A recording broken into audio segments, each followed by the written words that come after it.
Bonjour et bienvenue sur cette vidéo. Aujourd'hui, je vais vous révéler comment bien lire les étiquettes des produits alimentaires dans le cadre d'un contrôle de poids et aussi pour rester en forme sur le long terme. Je m'appelle Sylvain Goldschmied et je suis votre coach bien-être. Alors la semaine dernière, nous avions parlé des vitamines et des minéraux et nous avions vu que si les Français n'étaient pas carencés, il y avait beaucoup d'insuffisances dans la population, ce qui entraînait problèmes de santé et problèmes de contrôle de poids. Aujourd'hui, nous voyons les étiquettes produits. Alors, la première chose à prendre en compte, c'est que la plupart des marques alimentaires aujourd'hui appartiennent à une dizaine de grands groupes puissants. Et leur seul objectif, c'est le profit, le profit, le profit, le profit et le profit. Voilà, donc ce sont des groupes comme Nestlé, comme Coca-Cola, comme Kellogg's, donc vous connaissez ces groupes, et vraiment leur objectif c'est le profit. Pour faire plus de profit, ces industriels ont deux solutions. Mettre plus de produits sur le marché et augmenter le volume des ventes, mais aussi réduire les coûts de production pour faire plus de marge. Pour réduire les coûts de production, ils vont utiliser des aliments à bas coût, en employant notamment des additifs. Et ces additifs ne sont pas sans conséquences sur la santé. Alors, quand vous lisez une étiquette, le plus important, c'est de lire les ingrédients. D'accord ? On commence par les ingrédients et l'ordre de ces ingrédients. Le premier arrivé sur la liste, c'est celui qui est le plus présent. Quand vous regardez une liste d'ingrédients, le plus court, c'est le mieux. D'accord ? Si vous avez une liste qui est longue comme ça, eh bien vous pouvez reposer tout de suite le produit dans le rayon. Donc, je vous disais aussi, l'ordre des ingrédients est important. Ils sont écrits par ordre décroissant d'abondance, c'est-à-dire que le premier ingrédient, c'est ce qu'il y a le plus. Et donc, si vous voyez en premier sucre, par exemple, eh bien, fuyez. Enfin, la nature et la qualité des ingrédients est importante aussi. Si vous avez beaucoup d'ingrédients dont vous ne pouvez pas prononcer le nom, que vous ne connaissez pas, eh bien, reposez le produit sur l'étagère. Il ne sera certainement pas bon pour votre santé. Enfin, vous pouvez faire attention à l'étiquetage nutritionnel, c'est-à-dire le nombre de calories, de glucides, de lipides, de protéines et tous les autres nutriments qui apparaissent sur l'étiquette. Faites des comparaisons entre les produits. Vous allez pouvoir voir lesquels sont plus caloriques, lesquels sont plus riches en sucre, lesquels vont être plus riches en protéines et en fibres.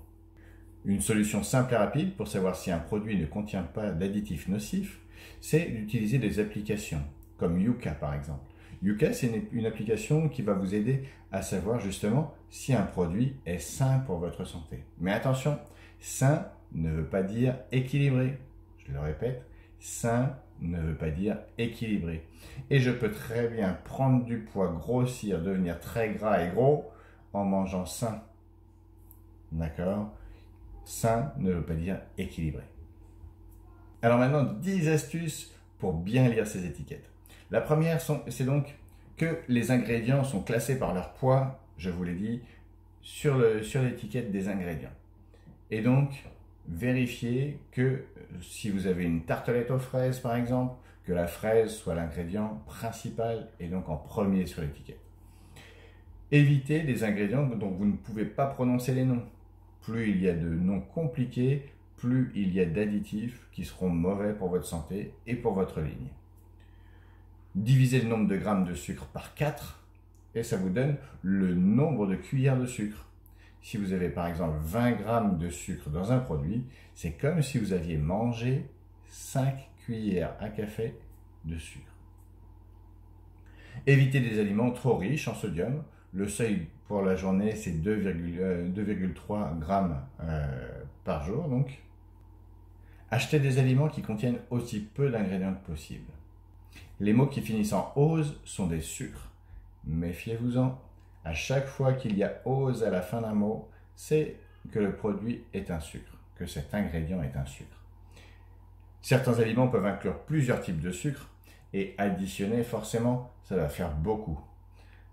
N'oubliez pas que la plupart des Français aujourd'hui consomment trop de sucre, trop de glucides et que notre objectif dans le cadre d'un contrôle de poids va être de les contrôler, d'en manger suffisamment mais pas trop. Quand vous voyez farine enrichie ou de blé, c'est une farine blanche qui a été dépouillée de ses fibres. D'accord ? Alors préférez, comme je vous l'ai déjà dit plusieurs fois, la farine de blé complet. Évitez de prendre un produit qui contient un de ces éléments, le sirop de maïs, les graisses trans ou hydrogénées, des graisses saturées élevées, des nitrates de sodium ou des nitrites et des édulcorants artificiels. Pour ne pas avoir souci de tout ça, c'est plus facile de se mettre à cuisiner à partir de produits naturels. C'est vraiment un moment à partager en famille, ça permet donc de partager ce bon moment, de vivre pleinement un moment agréable ensemble, de se rendre mieux compte aussi de ce qu'on mange, de sensibiliser chacun à une meilleure alimentation et à un meilleur bien-être, et de renforcer les liens familiaux. C'est toujours plus productif que de mettre les enfants devant la tablette pendant que nous on est en train de cuisiner. Voilà, c'est tout pour aujourd'hui, on se retrouve la semaine prochaine. Je vous souhaite une excellente semaine et beaucoup de bonheur.